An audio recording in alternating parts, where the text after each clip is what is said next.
Hi guys, Lucky Desena again, and this time I will be taking you to Baku, Azerbaijan. And this time, this is my first ever solo travel. What?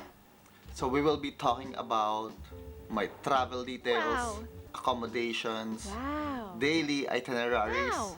food, Wow. and most importantly, budget. Wow. Imagine European feels for a very low cost, yes, a very low cost budget. Mind blowing. So come on, let's talk about Azerbaijan. Alright, so before I begin, let me tell you something about Azerbaijan first. So Azerbaijan is not yet a well-known country for tourists for now. So Azerbaijan is divided partially between Eastern Europe and Western Asia. Azerbaijan is a predominantly Muslim country. So the nation and former Soviet Republic is bounded by the Caspian Sea and Caucasus Mountains, which span Asia and Europe. Its capital is Baku, is famed for its medieval walled inner city. Within the inner city lies a palace, a royal retreat dating to the 15th century, and the centuries-old stone Maiden Tower, which dominates the city skyline. Oha, that's from Google. I was able to talk to one of the locals, and she told me that Baku means the city of winds. That's why it is windy throughout the year. Wow. So their money is called Azerbaijani manat, manat for short. One manat is equivalent to around 2 dirhams and 16 fils. Now let's talk about my travel details. So I booked my ticket from Wizz Air up 2 months prior to my trip. My round trip ticket was around 383 dirhams. Yes, round trip ticket. That's only less than 6,000 pesos. Wow. And I remind you, What? I told you, European feels for a very low cost. So visa in Azerbaijan is just visa on arrival. As long as you present your UAE residency ID, so it will only cost you around 100 dirhams or $30.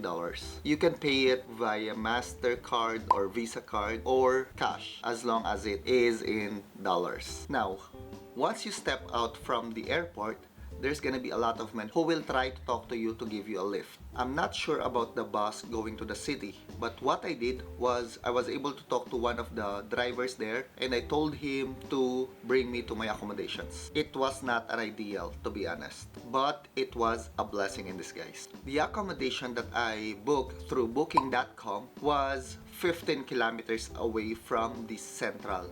Good thing here is that I haven't paid for my hotel. So the driver brought me to one of the hotels near the central, and it was really good. I am not sure about the distance of the hotel to the airport, but it's around 25 to 30 minutes away from the airport. And I paid 40 manat, so that's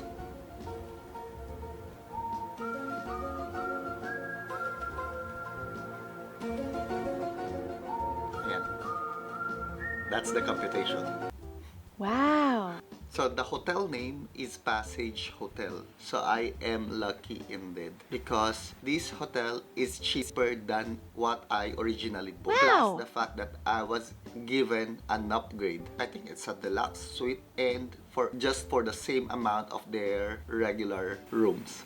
And that's with breakfast. Alhamdulillah, hindi tayo magugutom. So the room rate is around 78 manat. That's around 169 dirhams per day. Since I'm gonna stay there for 4 days and 5 nights, I paid around 675 dirhams. Again, with breakfast. But I booked. So on the first day, since I arrived in the morning, of course, very ideal. What I did is just to sleep. Yes. Very ideal. Then I went out around 5 o'clock in the afternoon, so to stroll and to check out what's in the central. Walking down the central makes me so happy. And I had my dinner in very ironic name of the restaurant, Central Baku Restaurant. Second day, I booked my tour under TripAdvisor. So I booked Shamaki and Gabala all-inclusive tour. Hotel pick-up and drop-off is there, as well as lunch. So the duration of this tour is around 12 to 13 hours, yes.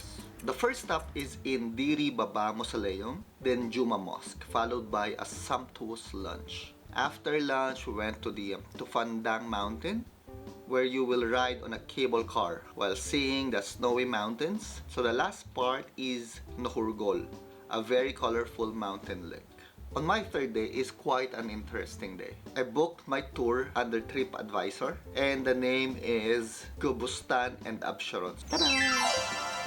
So the first stop of this tour is called Bibi Hebat Mosque, then went on a mud volcanoes. Art museum was my favorite since it has some ancient carvings. Then we had lunch on a local restaurant, then to Yamardag, a burning hillside. I thought it was just a joke, but literally it's burning. So they told us that it's already burning for 700 years already. So then the final stop is at Ateshga Fire Temple. On my fourth day, it's actually a free day, but what I did is that I went to their most famous building, which is what they call Heydar Aliyev Center. This building complex in Baku, Azerbaijan, is designed by Iraqi British architect Zaha Hadid. It was so famous in Azerbaijan because it is an internationally recognized architectural work, and this Heydar Aliyev Center has become a signature landmark of modern Baku due to its innovative and cutting-edge design. Now let's talk about food. On the first day, I had my dinner in the Central Baku restaurant. On the second day, since I was so tired that day, I didn't really have a good dinner that time. But on the third night, I went to one of their most famous restaurant. The restaurant's name is Dolma. At first, it was really hard to find, but when I reached the place, it was underground. Food itself is really good. So I tried the Shah Plov. The Shah Plov is this one. It's so different. And on the fourth night, I went to the second most famous restaurant. The name is Finuza Restaurant. So it's almost the same restaurant, almost the same interior. It's also underground. And this time, since this is my last night in Azerbaijan, I ordered a lot, as in a lot of food. Alright guys, so let's have some tips. First is you have to download Bolt app. Bolt app is the one that they use for their taxis. You will learn that from airport to your hotel, it will only cost you 10 manat. But I paid 40. Also guys, if you're gonna travel to Azerbaijan, you are not allowed to take photos of their public building. I was been told by my tour guide that it is not allowed, or they might just arrest for taking some pictures out of that. And that's it guys. If you do have some questions again from my trip, just don't forget to comment down below, and of course try to subscribe as well. So my next travel will be this coming July. I'll see you on my next vlog. Thank you for watching guys. Masalama. Bye.